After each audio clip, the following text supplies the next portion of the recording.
Di media sosial TikTok dan Instagram beredar video yang merekam tingkah tak biasa dua orang wanita. Kedua wanita tersebut sedang berada di samping makam yang diduga sebagai makam ayahnya.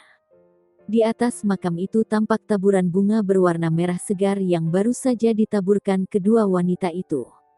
Bukannya berdoa atau membaca ayat suci Al-Quran, dua wanita itu malah berjoget ria.